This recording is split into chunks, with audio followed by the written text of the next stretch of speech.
안녕하세요. 안재홍 세무사입니다. 오늘은 한 달 전 결정이 난 증여세 관련 조세 심판 사례를 소개해 드리고자 합니다. 아파트를 상속 또는 증여받고 유사매매 사례 가액이 없어 공동주택 가격으로 세무서에 신고를 하였으나 상속 증여일 이전 2년 이내에 유사매매 사례 가액이 있어 세무서에서 평가심의위원회 심의를 통해 경정해서 세금을 추가로 부담한 사례입니다. 처분 계획부터 보도록 하겠습니다. 2022년 12월 아버지로부터 자녀와 배우자는 아파트를 2분의 1씩 증여를 받았습니다. 수증자인 자녀는 평가기간 내 유사매매 사례 가액이 없어 기준시가인 공동주택 가격으로 증여세를 신고 납부하였습니다. 하지만 세무서에서는 평가 기준일 2년 이내에 유사 아파트가 14억 원에 매매된 사례를 확인하고 평가심의위원회 심의를 거쳐 증여세를 경정 고지하였습니다. 이에 납세자는 불복하여 조세 심판을 제기하였습니다. 세부 내용을 보기 전에 관련법 규정을 보도록 하겠습니다. 상속세 및 증여세법 49조 1항 단서에 따르면 상속 또는 증여재산의 시가를 평가한 기준일 전 2년 이내에 매매 등의 가액이 있으면 평가심의위원회 심의를 거쳐 해당 매매 등 가액을 시가로 할 수 있다고 규정되어 있습니다. 해당 규정을 그래프로 설명드리면 상속일 또는 증여일로부터 이전 6개월과 이후 상속은 6월, 증여는 3월을 상속 및 증여재산의 평가기간으로 봅니다. 하지만 평가기간에 포함되지 않는 이전 2년 이내와 상속세, 증여세 결정기간 내에 매매 등 가액이 있으면 평가심의원의 심의를 통해 시가로 할 수 있다는 의미입니다. 상속 또는 증여가 발생하면 해당 재산의 시가는 홈택스 상속증여재산 평가하기에서 조회할 수 있습니다. 아파트인 경우 공동주택을 클릭한 후 해당 세목, 평가 기준일, 주소를 기입하고 다음 버튼을 누릅니다. 해당 유사매매 사례 가액 찾기를 클릭하면 다음과 같은 주의사항이 나옵니다. 조회일 전 2개월 내 유사매매 사례 가액이 제공되지 못할 수 있기 때문에 최종 신고 전 다시 한번 확인해 보는 것이 좋습니다.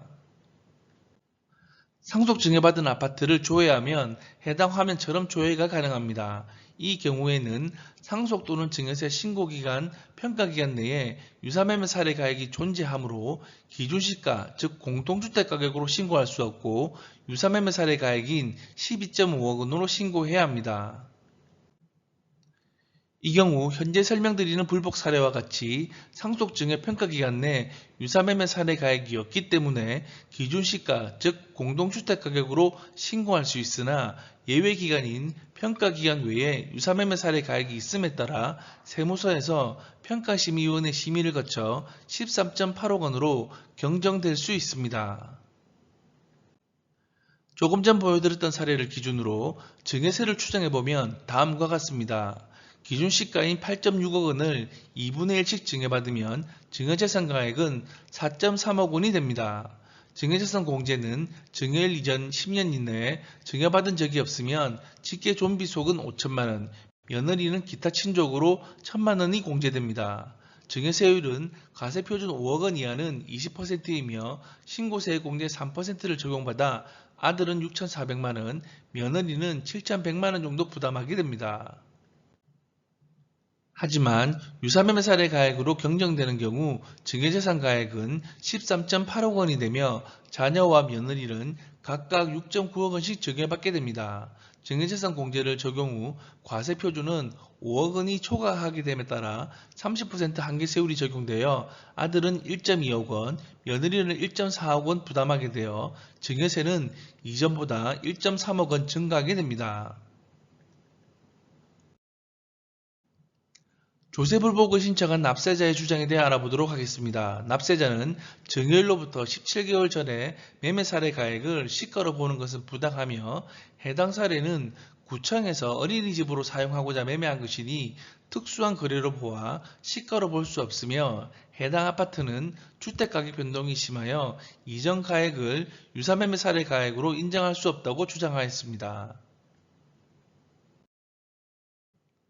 과세관청의 주장에 대해 알아보도록 하겠습니다. 과세관청은 해당 규정에 따라 평가심의위원회 심의를 거쳐 시가로 인정받을 수 있으며 구청이 취득하였다고 하여 그 거래가 특수한 거래로 볼 수 없으며 KB부동산 시사에 따르면 해당 구의 아파트 매매 가격 지수의 변동폭이 작으므로 유사매매 사례 가액을 시가로 볼 수 있다고 주장하였습니다. 조세심판원의 최종 심리 결과를 알아보도록 하겠습니다. 매매 사례 아파트는 상증세법 시행규칙에 따라 유사매매 사례 가액으로 볼 수 있는 재산이며 평가 기준일 전 2년 이내 기간 중에 매매 등이 있는 경우 평가심의위원회 심의를 거쳐 해당 매매 가액을 시가로 볼 수 있으며 구청이 매수하였다고 특수한 거래로 볼 수 없으며 처분층이 제시한 KB부동산 매매지수는 해당 구로 국한된 자료이며 납세자가 제시한 부동산 지수는 해당 시의 서부권 전체를 대상으로 산정하였으므로 아파트 매매지수도 유의미한 가격 변동이 있었다고 보기 어렵기 때문에 청구인의 주장을 받아들이기 어렵다고 판단하여 기각 결정을 하였습니다. 과거에는 상속 및 증여 발생 시 평가 기간 내 유사매매 사례 가액이 없는 경우에는 공동주택 가격 같은 기준시가로 신고를 하기도 하였습니다. 하지만 최근 들어 일정 가액 이상 부동산인 경우 세무서에서 평가심의위원회 심의를 받아 상속 및 증여재산의 가액을 올리는 경향이 강해졌습니다. 따라서 상속 또는 증여가 발생하는 경우 평가 기간이 아닌 기간에도 유사매매 사례 가액이 있는지 잘 체크하시고 사전에 담당 세무서와 충분히 협의하신 후 신고를 하는 것을 추천드립니다. 감사합니다.